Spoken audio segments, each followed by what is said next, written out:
lalo pa ang hindi niya pagdalo sa hearing ngayon ay nagpapakita na kawalang respeto at paggalang sa mga kinatawan ng taong bayan. Pwede na!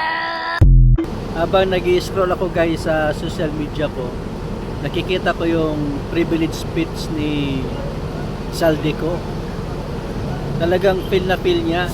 Tingnan mo, talagang wala siyang bahid na korupsyon. Yun pala, malalaman na lang natin na siya talaga yung pinaka-utak ng korupsyon sa bansang Pilipinas. Biruin mo, ilang bilyon yung ninakaw niya sa bansang Pilipinas. Tapos, kung makapagbintang siya kay BP Sara, wagas, di ba? Oh. Sabay-sabay rin tingnan guys kung ano yung pinagsasabi niya kay BP Sara. Siminit, di ba?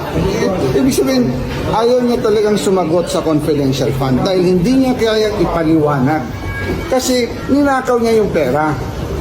Ang tanong dyan, isauli niya dapat yung pera. A few moments later. Allegedly behind questionable budget insertions for flood control projects is in the U.S. for a medical checkup.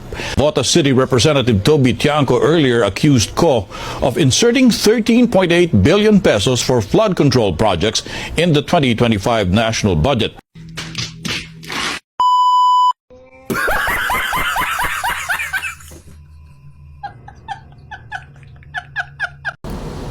Tingnan mo kung makapag-judge ito kay BP Sara. Talagang sinasabi niya magnanakaw talaga si Sara Duterte.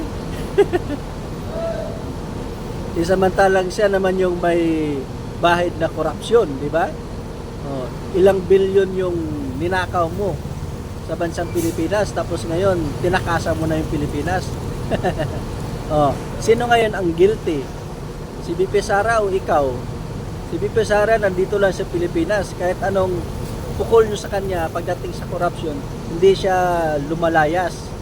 Ikaw, lumayas ka na, nayupak kang animal kang Saldico ka. May kasabihan nga tayo, kung sino yung maingay, siya yung may tinatago. Ang magnanakaw, galit sa kapwa magnanakaw.